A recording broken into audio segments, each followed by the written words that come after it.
"Of course," said she. "But when I return."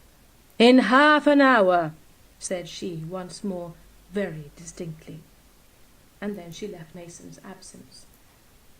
One fat, particularly heavy-looking damsel laid her head on her folded arms and was asleep in a moment, even while it was still possible economy of space and of the property to portion off this division of the grand old drawing-room of the mansion. Some employed the time in eating their bread and cheese, with as measured and incessant a motion of the jaws, and almost as stupidly placid an expression of countenance, as you may see in cows ruminating in the first meadow you happen to pass. Some held up admiringly the beautiful ball dress in progress, while others examined the effect, backing from the object to be criticized.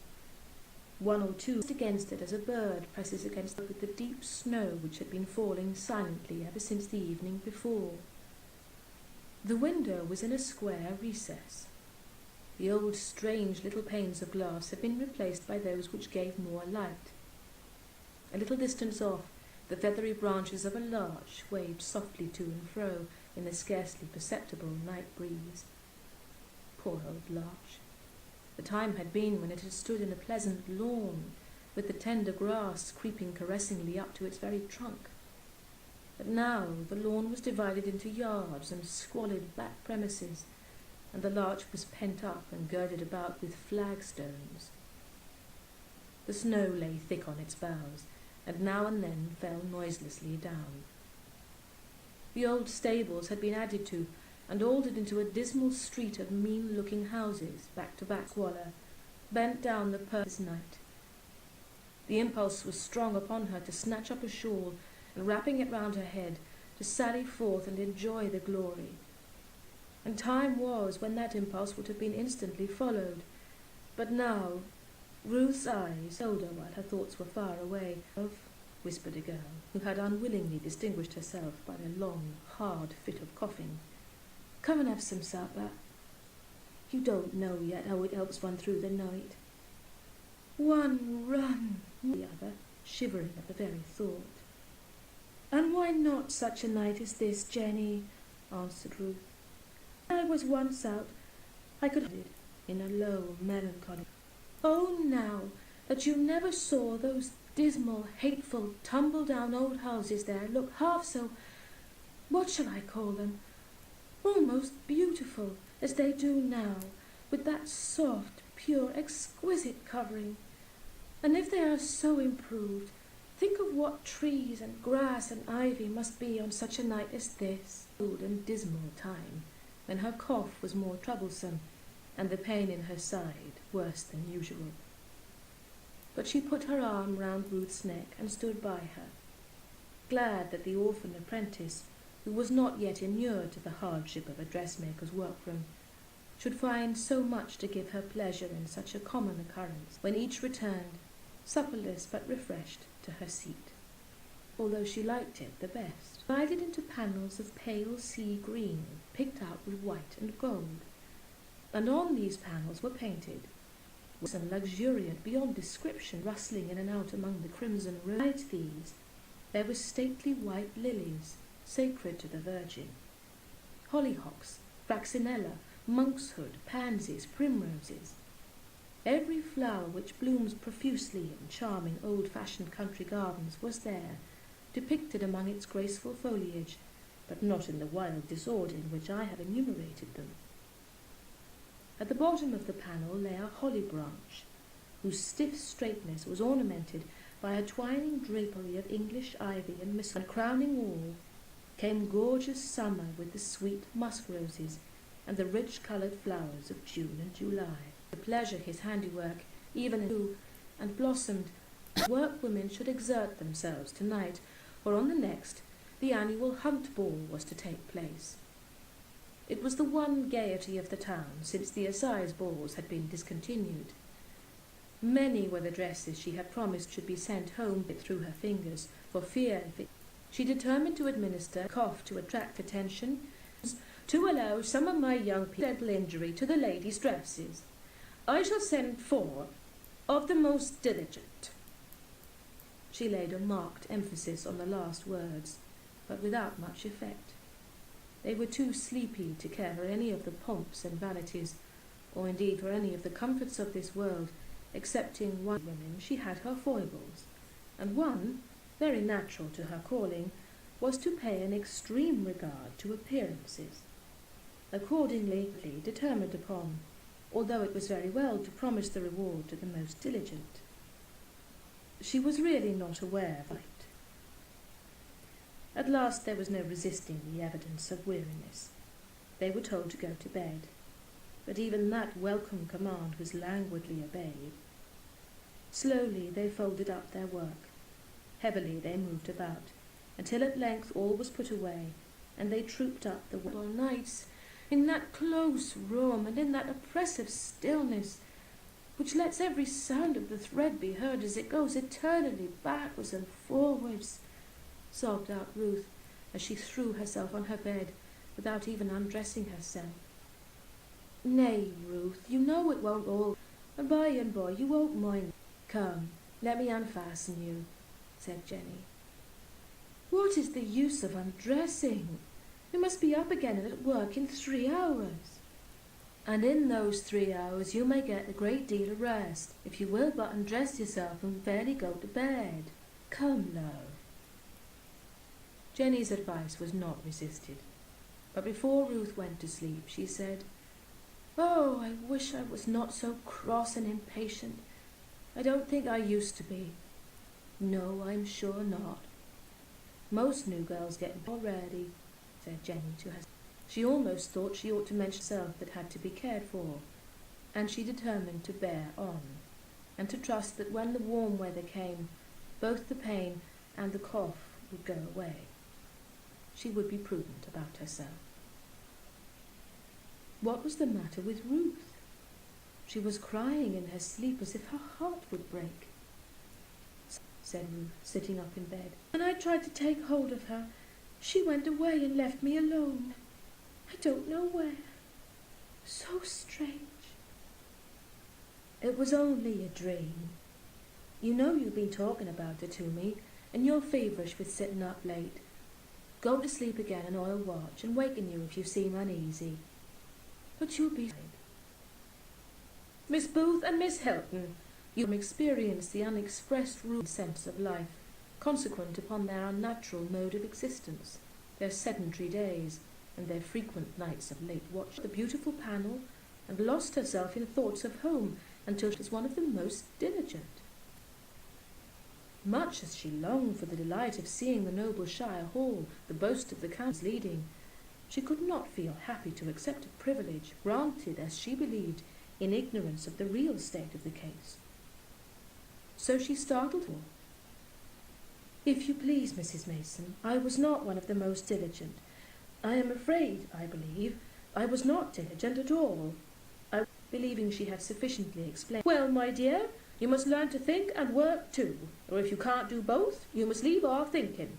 Your guardian, you know, expects you to make great progress in your business, and I am sure you won't disappoint them." But that was not to the point. Ruth stood still an instant, although Mrs. Mason resumed her employment in a manner which anyone but a new girl would have known to be intelligible enough, that she did not wish for any more than I, and many of the others. But looking up, she was struck afresh with the remarkable beauty which Ruth possessed, such a credit to the house, with her waving outline of figure, her striking face, with dark eyebrows and dark lashes, combined with auburn hair and a fair complexion. No. Diligent Mason with stiff dignity. "I am not accustomed, as these young ladies can tell you, to have my decisions questioned. What I say I mean, and I have my reasons. So sit down, if you please, and take care and be ready by 8. Not a word more," as she fancied she saw Ruth again about to speak. "Jenny, you ought to have gone, not me," said Ruth in no low voice to Miss Wood, as she sat down by her. "Hush, Ruth. I couldn't do you than anyone, if it were mine to give, but I could not keep it up. Oh, dear, and I shall really hear a band, and see the inside of that beautiful Shire Hall."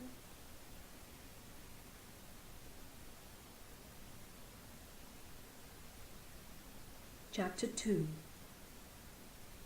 In due time that evening, Mrs. Mason collected her young ladies for an inspection of their appearance before proceeding to the Shire Hall. Her eager, important, hurried manner of summoning them was not unlike that of a hen clucking her chickens together, and than that of temporary ladies' maids. "Is that your best frock, Miss Hilton?" asked Mrs. Mason in a... "Yes, ma'am," answered Ruth quietly. "Oh, indeed. Then it will do," still with a half-satisfied tone. "I'm sorry I did not think of it before." "I do not think he would send any if I wrote," answered Ruth in a low voice. "He was angry when I wanted a shawl when the cold weather set in." Mrs. Mason gave her, said a merry, good-natured girl, whose plainness excluded her from any of sadly. "But I am so undressed at all, or I should not have wished to go." "Never mind, Ruth," said Jenny. "You've been looked at now. Mrs. Mason will soon be too busy to think about you and your gown." "Did you hear Ruth Hilton say so?" answered she simply. "But many people have told me so." At length these preliminaries were over, and they were walking briskly through the frosty air. The free motion was so inspiriting that Ruth almost danced along, and quite forgot all about shabby gowns and grumbling guardians striking as she had expected of expression. The young milliners had to arrange their wares on tables in the anteroom, the loose attire and their incessant chatter, to the grand echoes of the vaulted room, were completing the dusting of benches and chairs. They quitted the place as Ruth and her companions entered. They had talked lightly. It was so large that objects showed dim at the further end as through a mist. Full-length figures of county worthies hung around in all varieties of costume, from the days of Holbein to the present time. The lofty roof was indistinct, for the lamps were not fully lighted yet, while through the richly painted Gothic window at one end the moonbeams fell, many-tinted, on the floor, and mocked with their vividness the struggles of the artificial light to illuminate its little sphere, goblin-like in their dark recess. Suddenly the mysterious, the muffled sound of the band Ruth had longed so much to hear. Still, if one pleasure was less, another was greater than she had anticipated. On condition of such as to stand at a side door and watch, now far away like Garty danced on, little caring whose eyes gazed all. But inside it was warm and glowing and vivid. Flowers scented the air and wreathed by others as lovely in the rapid move of the room in every pause of the music. Ruth did not care to separate the figures that formed a joyous and brilliant whole. It was enough to gaze and dream of the happy smoothness of the lives in which such music are companions. In fact, the enumeration, she returned to her post in the anteroom. There she stood thinking, or dreaming. She was startled back to actual life by a voice close to her. One of the dancing young ladies had met with a misfortune. Her dress, and one of these had fallen off in the dance, leaving her gown to trail. To repair this, she had begged her partner to bring her. "Is my absence necessary?" So far she spoke sweetly and prettily, but now she addressed Ruth. "Make haste!" Ringlets and sparkling black eyes so saw that the gentleman was young and elegant. "I'm to return in time for this galop." The band was playing. Ruth could not darn the rent in her dress with this continual motion, and she looked up to remonstrate. As she threw her head back for this purpose, she caught the eye of the gentleman, who was startled by the feeling, and had to bend her face down to conceal the smile that mantled there. But not before he had seen it, and not before his attention had been thereby drawn to consider the kneeling figure that, habited in black up to the throat, with the noble head bent down to the occupation in which she was engaged, formed such a contrast to the flippant, bright, artificial girl who sat to be served with an air as haughty as a queen on her throne. "Oh, Mr. Bellingham, I am ashamed to detain you so long. I had no idea." It was meant to be witty, but Mr. Bellingham looked grave. he saw the scarlet colour of annoyance flush to that beautiful cheek which was partially presented to him. He took a candle from the table and held it so that Ruth had more light. She did not look up to thank him, for she felt ashamed that he should have seen the smile which she had caught from him. "I am sorry I've been so long, ma'am," said she gently as she finished her work. "I was afraid it might tear out again if I did not do it carefully." She rose. "Shall we go, Mr. Bennet?" was surprised that she gave no word. "Me, Miss Duncombe," to give silently, but with a grave turn. "What was the matter with Miss Duncombe? Did she come here?" asked they. "Only her lace dress." "Ruth?" "Yes," through the night, and flirted with the rich auburn hair of the girl in black. And then his eye sought for the camellia. It was there, snowy white in her bosom. And he danced on more gaily than ever. Home. The lamps were... One or two houseless beggars sat on doorsteps. Ruth felt as if a favourable chance before she, as much without any semblance of care or woe as if they belonged to another race of beings. Had they ever to deny themselves a wish, much less a want? Literally and figuratively, there were those poor beggars almost a season of death, but to Miss Duncombe and her companions a happy merry time, and luxuries were piled around them. But Ruth fancied that Mr. Bellingham looked as if he could understand the feelings of those removed from him by circumstance. Yet she had no idea that any carefully. Was it not kind of him? You can't think how nicely he did it, just when I was a little bit mortified by her ungracious ways. "It was very nice indeed," replied Jenny. "Such a beautiful flower. I wish it had some scent." "I wish it to be exactly as it is. Who is Mr. Bellingham?" "He is son to that Mrs. Bellingham of the Priory, for whom we made the grey satin pelisse," answered Jenny sleepily. "That was before my time," said Ruth. But there was no answer. Jenny was asleep. It was long before Ruth followed her example. Even on a winter day it was clear morning light that fell upon it. It was so lovely in its happiness. But one figure flitted more than all the rest through her visions. He presented flower after flower to her sleep, and she wakened. Was this a more evil dream than the other? The realities of life seemed to cut more sharply, had indisposed her to bear first dressmaker in the county. This morning she was disposed to find fault with everything and everybody. She seemed to have risen with the determination of putting the world and all that it contained, moved or winked at, were to justice too, but they were not right. A little overindulgence last night was to be balanced by a good deal of over-severity today, and this manner of rectifying previous errors fully satisfied her conscience. "The work has been Miss Hilton's evening for sighting," answered one of the girls. "Oh, I am well aware of Miss Hilton's custom of shuffling off her duties upon anyone who can be induced to relieve her," replied Mrs. Mason. Ruth reddened, and tears sprang to her eyes, but she was so conscious of the falsity of the accusation that she rebuked herself for being moved by it, and raising her head, gave a proud look round, as if in appeal to her companions. "Where is—" inquired Mrs. Mason, fixing her eyes on Ruth. "I was to have done it, but I made a mistake and had to undo it. I am very sorry."